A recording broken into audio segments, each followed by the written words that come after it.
I'm just gonna hook up and we're just gonna, cause you know, sometimes we can get a talk. Yeah. Get some fucking.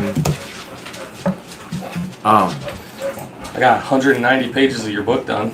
Did you? I finally got to the point where like stuff starts like meaning stuff, because the first 7 chapters are just kind of what is neuroplasticity and how does the mind work. How they figured it out and stuff. Yeah, that stuff crazy, isn't it? But chapter 8 had me like crying when it started talking about like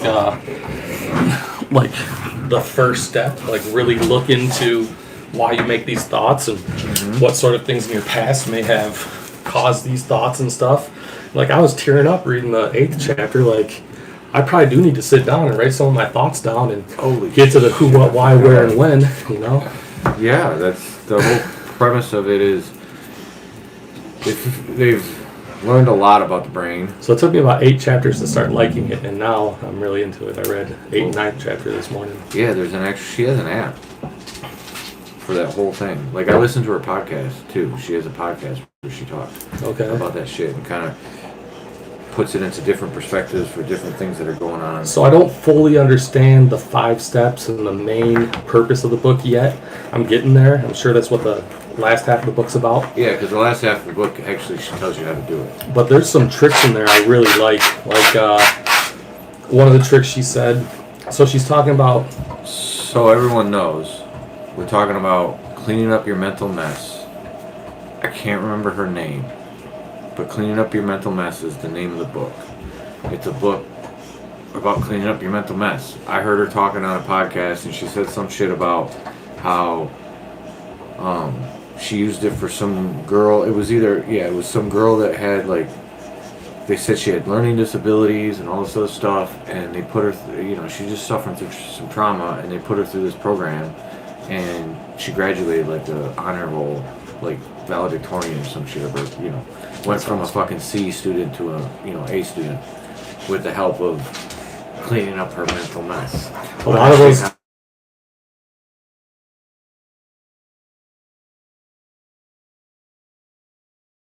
A lot of the testimonials in there are very deep, man. People with much worse problems than me. Well, yeah. There's one about a kid who was fleeing Syria with his family, and him and his dad were on top deck, and the family was locked in a bottom deck, and the boat sunk, and he knows that the family didn't make it out. And then later, while he was like just trying to survive the waves, he saw his dad's dead body floating next to him, like, and this helped that guy a lot. Like that kind of trauma is way more intense than anything I've been through. I understand. Yeah, but that's the problem. You're putting too much. Due to the fact that everything is relative, trauma's trauma. It doesn't matter, because it could be something. That's the thing. You could, as a child, it could be something as simple as somebody looked at you wrong, or not looked at you wrong. That's really simplifying it. But like something happens to you when you're a child, like a child, and you don't understand it, and it just causes scares. You know what I'm saying? Like pain, and like if you don't take care of that as a child, it just builds on. You know what I'm saying? Like that, and then it never gets fixed. Because, again, as a child, you're not really conscious to know why it happened. Because, again, it's just an event. I assume. As you become an adult, you start putting more into the events and more detail and more, you know what I'm saying, as you get older as a child. But when you're like 5 or less, but that one trauma that happens to you when you're 5, whether it's like your mom dropped you, something simple, something that doesn't really, as a parent, you're not thinking it affects your kid in any way, but the reality is it affects them from then on up, because they're constantly scared of that trauma, not even knowing what that trauma is. And that's what the book kind of helps you do, is helps you understand, get down into those traumas. I was watching a TED Talk the other day about memory, and he quoted someone, but the quote was, "We are all necessarily the hero of our own story." And the whole idea is, the farther back a memory is, and the more we remember it, the more we place ourselves in like the star role of that memory, because we remember from us. So as our memories alter, what doesn't alter is the point of view that it's all about us. Wow. Listening to Joe Rogan say that shit, like he has this like 2 or 3 minute fucking video out there where he's talking about being the star of your own movie. Like, understand, like, living your life as if you are the star of a movie that's being produced at the very moment you're doing it. You know what I'm saying? Like, put yourself in front. Like, I stopped watching a lot of movies because of that. I used to, like, buy all kinds of movies and spend all kinds of time watching TV. But it's necessary for us to remember ourselves as the star. Like, that's the only Most perspective people that don't. we have. That's my point. Yeah. Before that happened, I didn't. I saw myself as... I just didn't see myself as anything. I was just part of the game. Like, I have an example of a memory that I know is blocked by trauma, and I'm not sure why, because I've talked about it so much, and I'm so cool with it now. But the gunshot, when I was shot, I don't remember that from my perspective. There were no security cameras, but every time I remember it third person, like I'm watching a camera. Like, I see the guy standing behind me shooting me. I mean, because you... And I've never had that visual.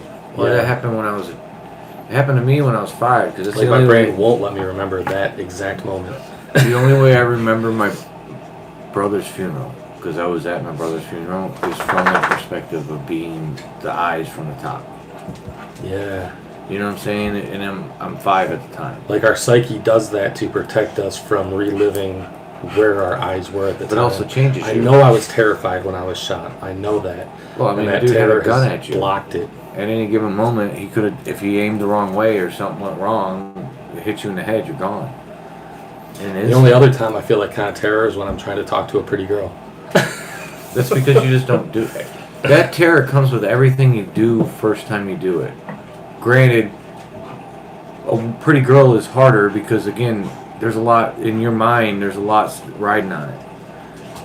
When you really understand it, there isn't a lot riding on it. You know what I'm saying? Because there's so many people in this world. You're going to be here for so long. Look how long your dad lasted and he did not take care of himself. He was very unhealthy, yeah. You know what I'm saying? Think about that. So that gives you a perspective of how far you could make it if you actually put effort in. You should make it to where he is. Granted, nothing's guaranteed. So about 60 if I completely let myself fall apart. Well, nothing's guaranteed. You know what I'm saying? Because you're coming from your mom, too. You got half of your dad, half of your mom. Yeah. You know what I'm saying? So, and it's also what, you know, who knows what's going on with these rays that are going through everything. I mean, there's all kinds of factors that go into it. A car, you could die in a car at any moment. My mom's an uncle who died at 104, but he was a cherry farmer his whole life. So, working every day in the field. Yeah, if you want to live forever, working is going to be part of your life.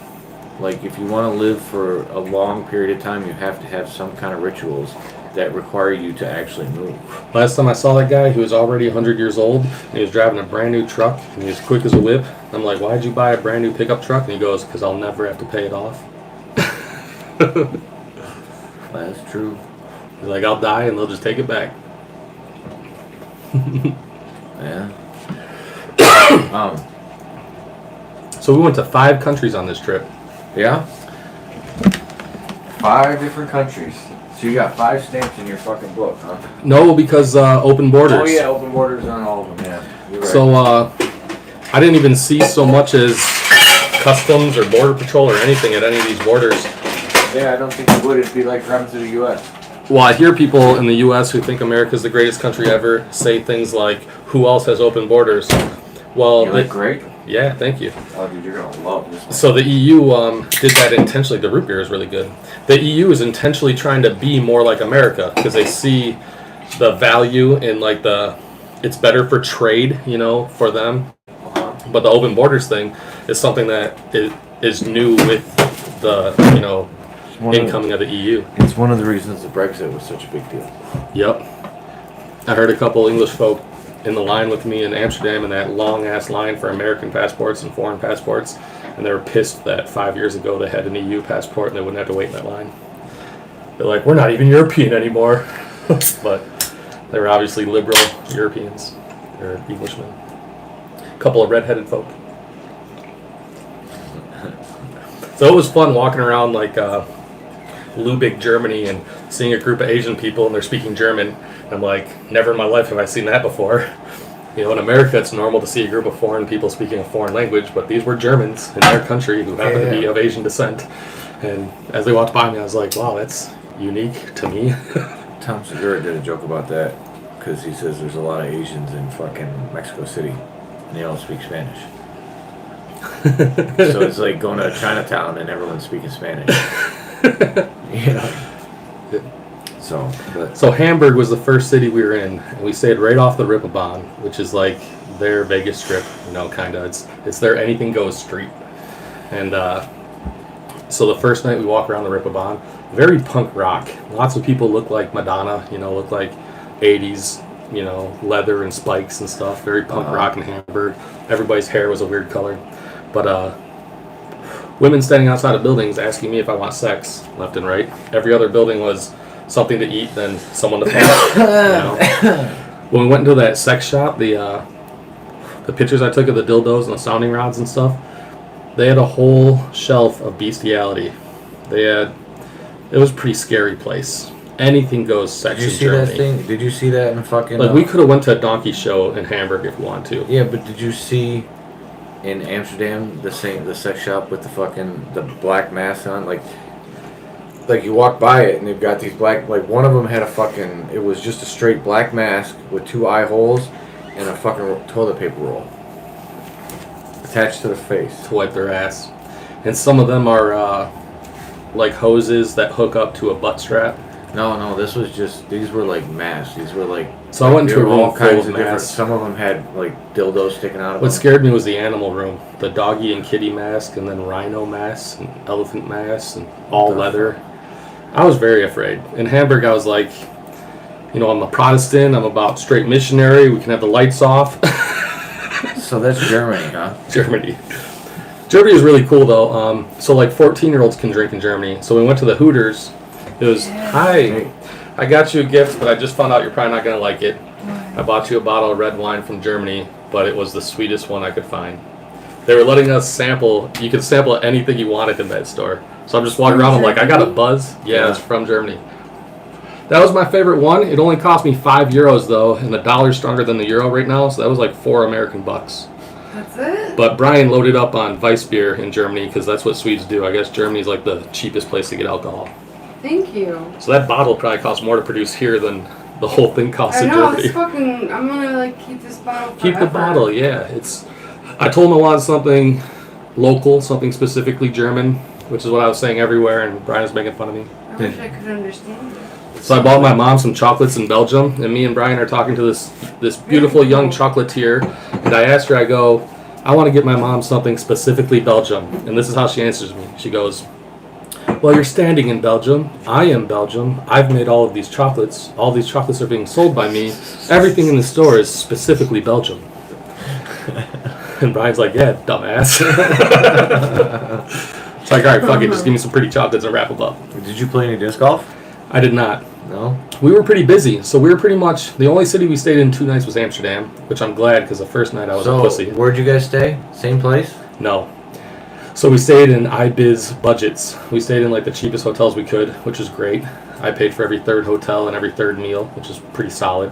Pella pretty much paid for 2 out of every 3, so Brian had a pretty cheap trip. It was very interesting because they still love each other very much, you know. And yeah. That's nothing to deal with us. I felt good. I felt good about that. Like, I was expecting to go there and be like, oh my god, this is... awkward. Yeah. And it's not awkward. I thought there'd be animosity. I don't think they love each other very much. Yeah. The way you have talked to Pella, I don't think there's going to be. Yeah. Anyway, none of our business, I guess. So you got to go to the Paradox, though, right? So Paradox we went to the first day, and it was okay. And then it was the one we chose to go to last after we checked out a bunch of other ones. Paradox had good weed. So of their indicas, I was only buying indicas. Of their indicas, they had 3. They had an Ace, a Diamond, and Gorilla was what they called it. And the Gorilla was the best. I've never had a Gorilla I didn't like. But they are like so far behind us when it comes to weed. And talking to the guys... It's still illegal. The guy at Paradox was cool. We're at another place where we really talked to the dude there a lot. They're not allowed to grow anything. They can't have any kind of plants. They're only allowed to sell by the gram, and the idea is to not sell more than a gram, so they make it separate purchases. We were there like, give me a gram of this, give me a gram of that, I'm put a gram of this on my shoe, give me a gram of that. You know, and I'm using they got giant shitty thick papers that suck, and I'm rolling like the whole thing is weed, and they're like, no, you're supposed to put this fucking 3 inches of cardboard in there. I'm like, what the fuck do you get? Yeah, you know, I mean, it was a different world. They thought we were crazy when we rolled up a gram and smoked it. Like the first thing we did, they're like, "Well, you guys are nuts. You don't want any tobacco in there." So like, did you get to go on? Did you guys go on one of those canal trips? Yep, that was cool. That was a really cool experience, actually. I got to see a boat driver who the day before had hit a freaking canal because he's over here like, ah, blah, blah, blah, blah, boom. So he had a broken nose. It was like sideways. And while he's telling us the story, thank God he wasn't our tour guide. He was on a different tour boat next to us telling the story the day before. And he's just like pouring himself drafts and like telling us the story and standing by the steering wheel by himself on the boat. He empties his beer, he just pours another one. Like, How was it? Guys in Europe drink beer, man. How was it to piss in the fucking street? So I didn't actually use any of those street pissers because every one of them was in a pool of piss. People were not very accurate, but they're all over the place were the two-man street pissers. That it's just like a little half It's like a gate metal, and it's kind of see-through, kind of not. So it's like it's designed for you to stand there and talk to your boy while he's taking a piss, you know? Yeah, it's kind of reminded me of because again, you're talking about 1600s, like a confession everything booth. that's been there forever. Exactly. But it's just two pipes coming out of the ground. Yeah. Facing You put them up, ways. and people do that compared to pissing in the canal. Yep. We definitely saw people pissing in the canal, though. So they say the canal water you only have to filter once because of how much they do a lot of filtering of it and stuff and cleaning, and every year they go and pull the bikes out and stuff. There's twice as many bikes as people. Dude, the you bike didn't come shit off the was scaring train. me. You didn't come off the train, right? We drove in. Yeah. Pella's nice, Did you new, s- beautiful electric car. You got an electric car? So I didn't get to help him much with the driving. He was road warrior and did most of the driving, but I did drive for like an hour on the Autobahn. So I got to say, hey, fuck you, I'm going to go in the any speed goes lane, bitches. Autobahn is basically any highway in Germany. Yeah. And they had like an 80 kilometer per hour lane, 120 kilometer per hour lane, and a no speed limit lane. And the no speed limit lane was like everyone you saw in a Beamer was gone. Yeah, dude. Boom! 200 Like miles. when we first got on it, I'm like, let's get in that lane. Like those guys look like they're having a really good time. Because 120 kilometers isn't that fast. Like 80 miles an hour. That's not even 80. Okay. Like, remember when we were over 60 there or and something? we thought, because it's like, it's 100 to drive. What's the speed limits on the highways? Do you remember what they are in Sweden?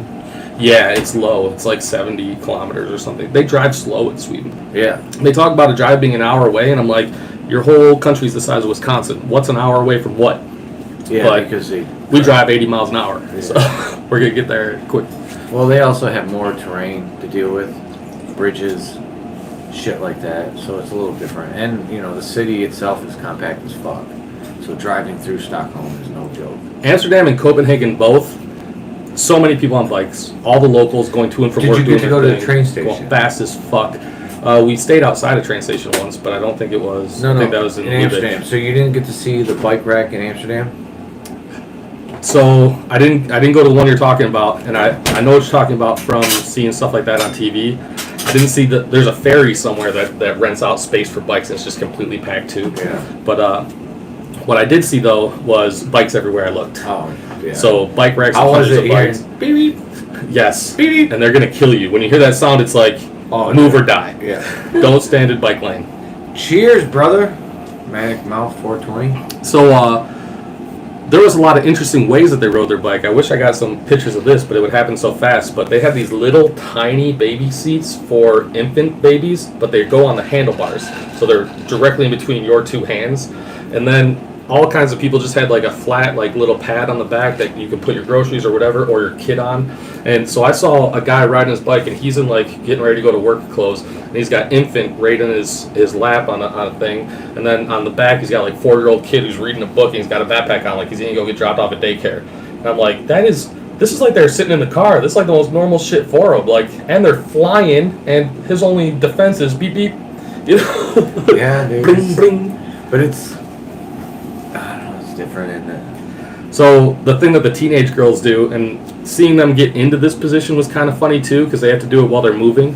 But they will sit side saddle on the crossbar of the bike, facing their girlfriend. So, and I don't think boys can do it because nutsacks would get destroyed. But it's like you're sitting in the lap of your friend with your arms around them, and you're just like sitting on the side talking to them. Like they were always chatting away. Like it was an interesting world, man. Definitely better bike riders than we are. Wow. My nephew's 10 years old and he's got a badass bike and he's like afraid of it. Like when I was 10 years old, that was my freedom. I was out till streetlights Right? came on. It is good. It's so great. 5 grams of sugar. Okay. That's it. The root beer one was really good too. I think the secret to getting around the sugar is like this tastes like grape juice. I think that's the secret.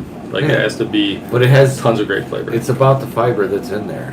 Whereas Mountain Dew is supposed to be like orange, lemon, and lime type deal, but you don't really taste specifically any of the citruses it's that just make straight it. sugar. You taste straight sugar. Yeah. With a little bit of something to it. So anti-sugar people are like disgusted by Mountain So, you like the Paradox, you found another place, what was it called? So here's what we did. So while we were on the boat tour, guy on the boat, so Mad Dog, the first ever cafe, I'm sure you're aware of them. They're Bulldog, not Mad Dog, Bulldog. Yeah, So they're the most popular tourist attraction. They have a couple different cafes on the main canal. Yeah, we went there. They also do boat tours. And the dude who smacked his face was a Bulldog dude. And I guess they're all the locals, but the guys who were running our boat were a Canadian and a dude from one of the German areas around there. That wasn't Holland. But maybe Netherlands or something. Well, Amsterdam isn't. So maybe Holland. Denmark, maybe? I didn't quite understand where I was at all times, but it was very awesome. So how far south did you go? Well, the longest trip was, so it's like 6 hours from Stockholm down to the Malmo region, down in the bottom of Skåne, they call it, the region in Sweden. And then from there we took a boat that was like an hour maybe. We had a nice dinner on the way over on one of those big-ass giant ferries with 100 cars on it. But that took us into Germany, and that's when we drove down to Hamburg. So Hamburg, I think, is the farthest south we got, which isn't very far south. It was a nice summer of sweaters and long t-shirts. It was a nice 70-degree trip. The only time it rained was the day we got back into Sweden. It was beautiful. Full moons and shit most of the nights. Beautiful sunsets and sunrises. So it got dark like normal in Hamburg. Got dark like normal while we were down in those areas. How was all that walking? Oh, it was walking nonstop. Did you go to... Definitely got sores all over my what feet. places did you actually see when you were in Amsterdam? So Amsterdam is when we went to the botanical gardens. Okay. The Amsterdam Botanical Gardens was really cool. It's a very, very old botanical gardens. We probably have ones that are more visually impressive, but theirs were, like, their redwood was planted by them 150 years ago that they got from California, So what they do is anytime the Dutch sailors would go out and they would find a plant that isn't in the botanical gardens, they'd bring it back. And there's a specific plant, like this really piney, straight, tall-looking thing that the Dutch thought was extinct. They thought it didn't exist anywhere else. They thought the last one had died, and then they found it, and they brought it back and put it in the gardens, and it's got this gilded cage around it, like it's not something that you can just touch or fuck with. And then they found out that the species is killing it in somewhere else in the world that they'd never been to before. They're like, yeah, this isn't endangered at all. Like, this is a weed over there. So in the 1850s we found out we fucked up on that one. They had a crazy history though, because when they made all their money, their golden age was straight up, we took the Congo, we're gonna fucking slave the shit out of motherfuckers, they're gonna get us diamonds and jewels, and we don't give a fuck about them, so we're gonna just sell them to the Americas. So like Amistad and shit like that, those were their ships. Bringing them over in the hundreds. Yeah, they were. After, oh, you're not good at finding diamonds for me in the little death hole that we make you build yourself, like, get on the fucking ship. Yeah, them people were fucking... And they made a ton of money doing that. Yeah. Yeah. But the country now is... Who knows?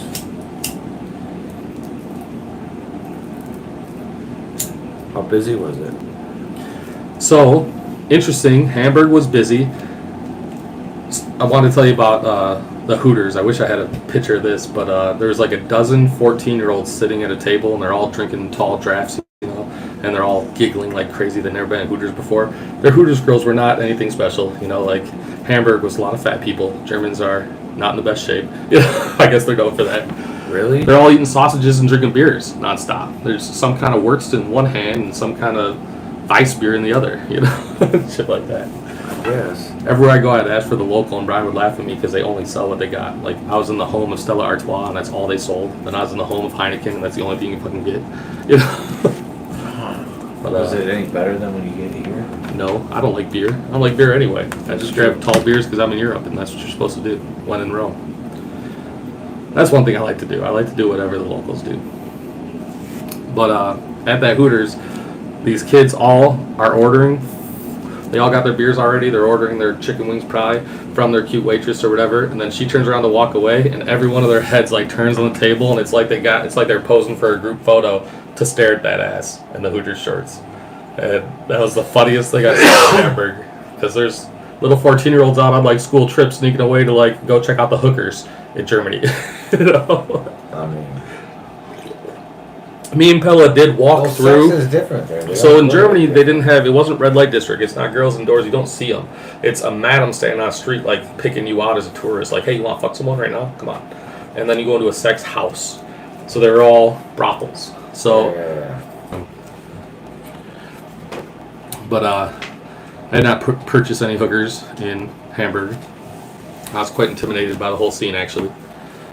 But it was like a dirty, skeezy place as far as the customers. Like the guys walking around, like all these guys, I'm looking at them like, damn, you don't want to go home to the wife, so you're gonna go fuck Alice again. You know? Sounds about right. Because they weren't brokering deals. They're like walking up, like, hey, it's me, hey, it's Tom, I'm back. Hey, they just walk in their rooms, like doors shut.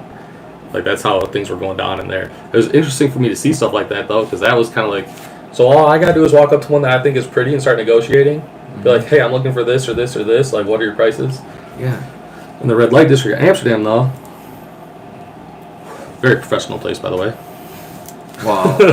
let's emphasize the fact that it's not like it's like a couple alleyways in an area where there's a lot of sex shops and live sex shows. But the red lights are doors. Yes. They have red lights, purple lights, and blue lights. And it's all out in public. All for servicing men. Red lights are women who service men.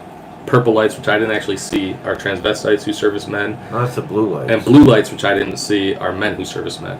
Those are trannies. I guess the blue and purple are kind of like together in their own little alleyways probably. We did go down some of the back alleys and stuff, but there was a lot of closed doors, and Brian and Pella were saying that there's less doors working than they've seen before because probably surviving through COVID. Yeah. So, which led me to believe that the women left were the all-stars of the bunch, because there's many very beautiful women, every type of woman you could think of. It was basically window shopping for your type of woman to have sex with. In Amsterdam, I saw, so they're all ages too. There's old ass women. Like there's this old ass black lady who every time she saw me, she's like, "Sweet eyes, come here, sweet eyes. I got a secret." And the first time I walked by her, Pella goes, "I could tell you her secret." But she was really cunning, you know. Some of them work harder than others. Some of them are just sitting there on their fucking phone. Some of them just sitting there dragging their e-cigarette looking bored, you know. Like, there was those bitches for sure. But it's whatever, they were every type of personality you could think of. It's whatever you're attracted to. There was little nerdy schoolgirls. Like, I told Brian I was always attracted to women who are smarter than me. You know, I met one of their friends there, and she was a math teacher, and she was like, instantly she was an intelligent human being, and I knew that. Like, I'm attracted to people that I believe are smarter than me because I feel like that's a place where I can benefit. I could use someone who has better decision-making skills than myself. All right. But,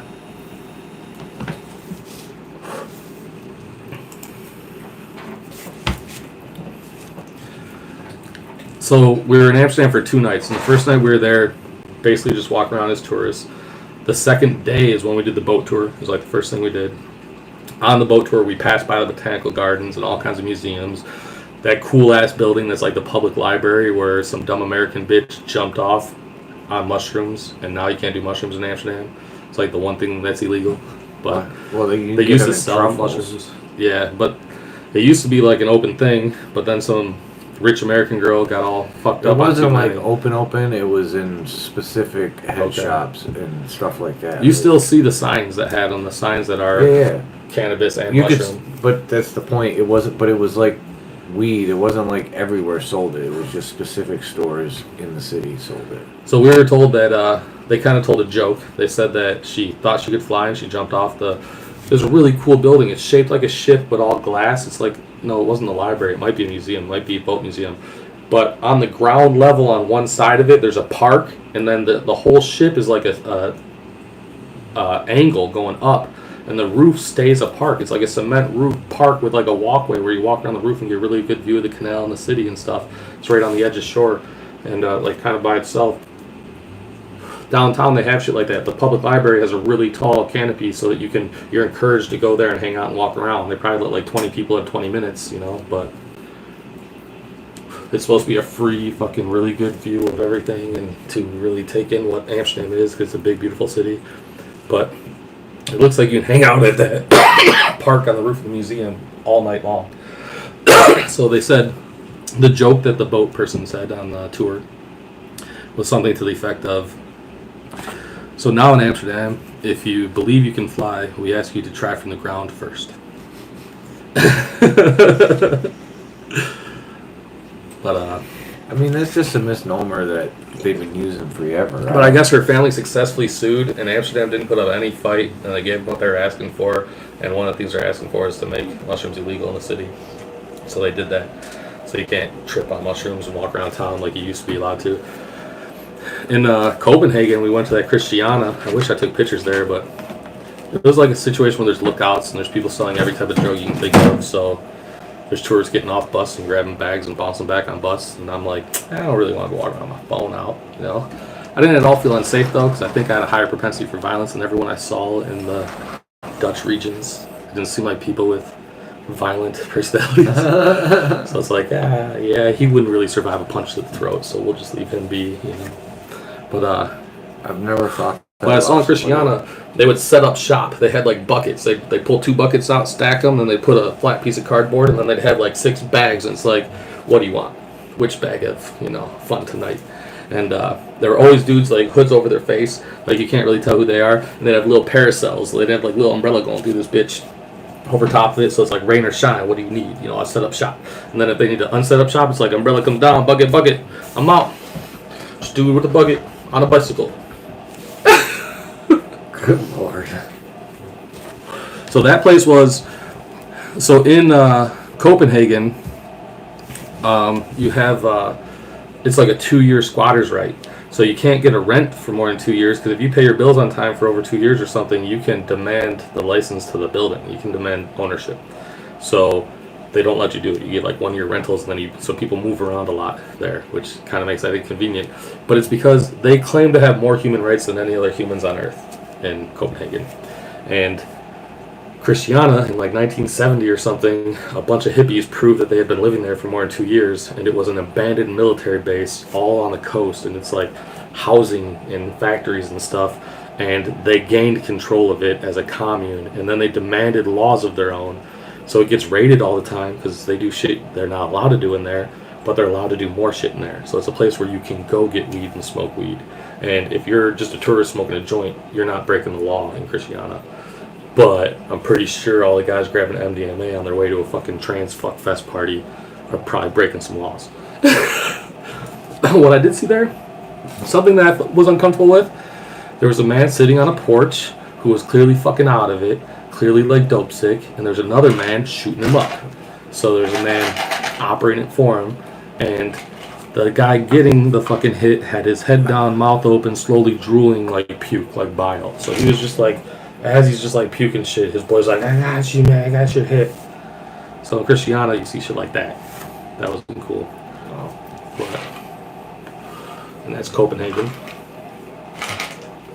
It was a very beautiful place. There's all kinds of art. Like there's some sweet ass like Simpsons shit where there's like all the Simpsons characters but blown the fuck out, like passing the bong around. You go to Anne Frank house? So I saw the line for Anne Frank house. Yep. And now I understand why I don't go to Anne Frank house. Why I didn't go to Anne Frank house? So apparently every kid who grows up in Europe, just like every kid who grows up in America, learns about Anne Frank. Of course. So every goddamn human being that goes to that city wants to go tour the house. Or shop or whatever it is. The place. It's a house. It's a museum now.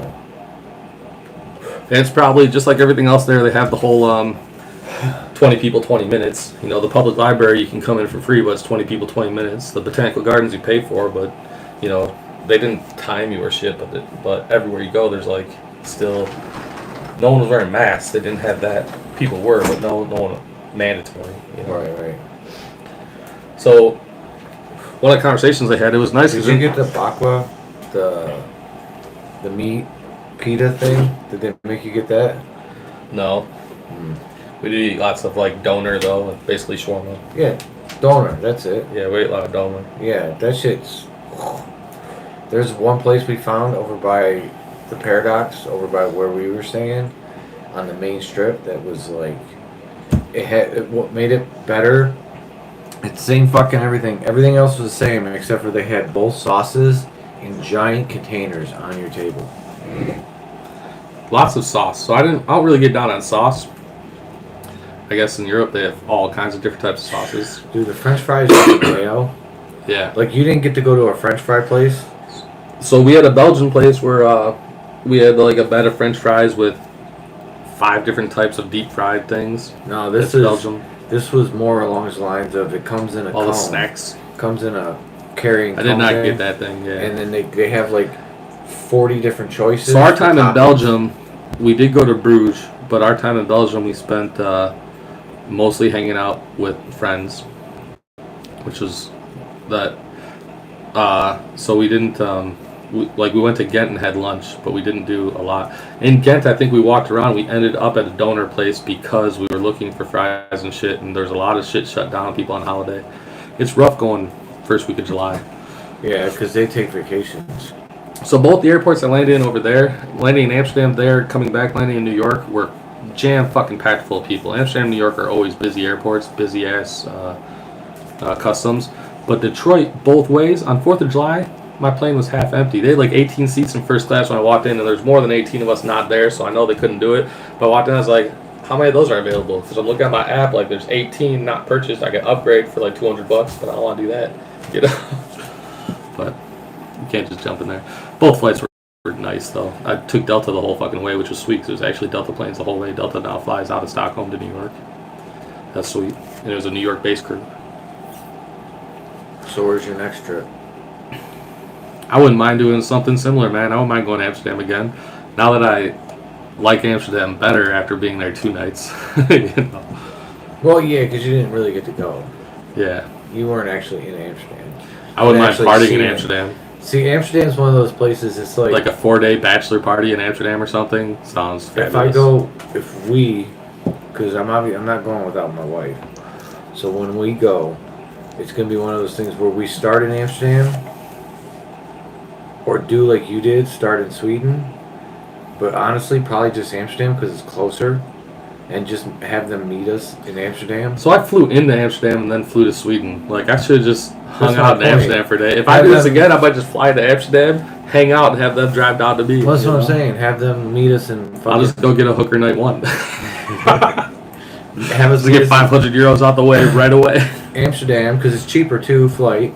So then they meet us in Amsterdam, and from there we drive all over and then fly out of Sweden.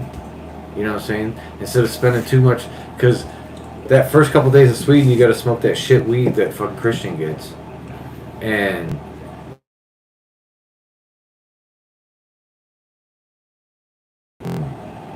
like I could tell that. Like I got so fucking high.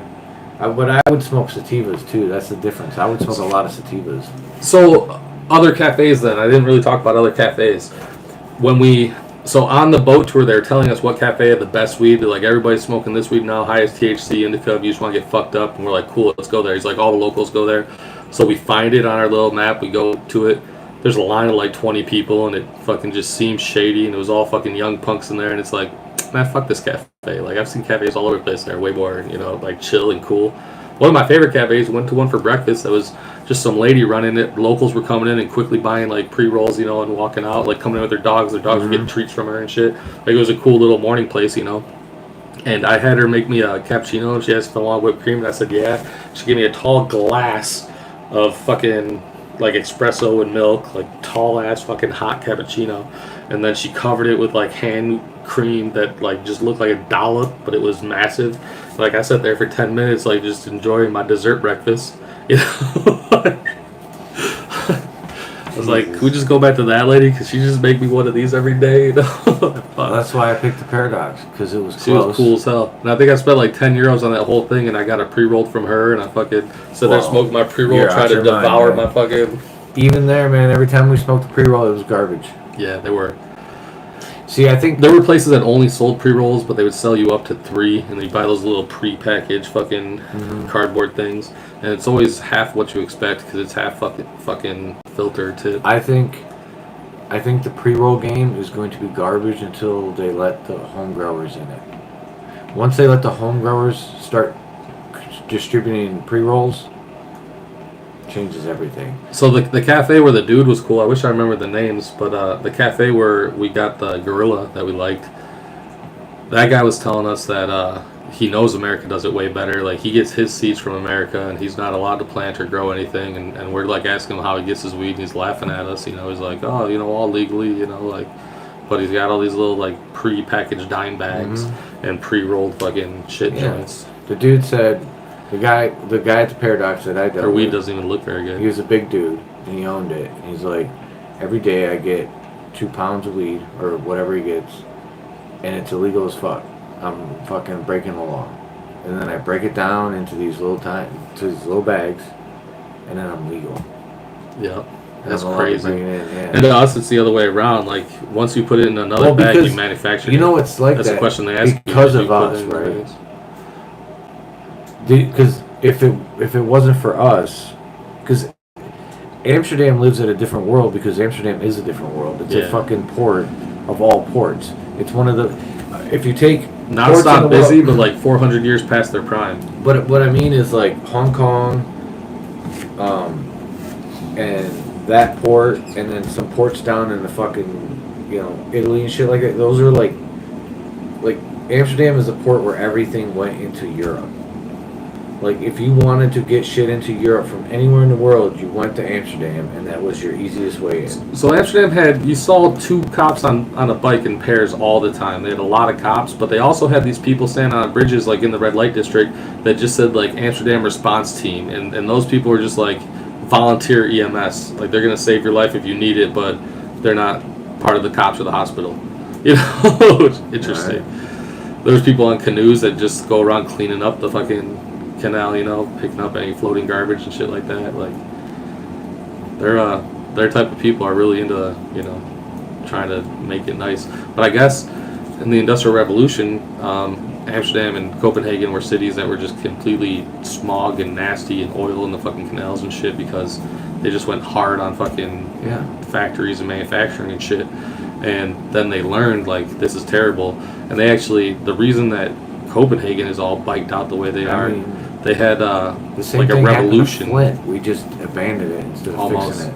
Yeah, like 50 years ago, they just had like a mental shift in like ideology where they just decided having a car is an asshole move. Because they had their fucking whole world destroyed. So they got bridges and roads and shit that are only bikes or people. Like, you can't drive cars over, so it's more inconvenient to have a car. It's hard to park your car. I was showing pictures of those little cars. Those little cars are cracking me up, man. They're a moped car and they fit 2 people and they're tiny as fuck. They just fit your body. Dude, they go 20 miles an hour. They have this car looking thing. They can park them on their porch. They back that shit right up to the porch.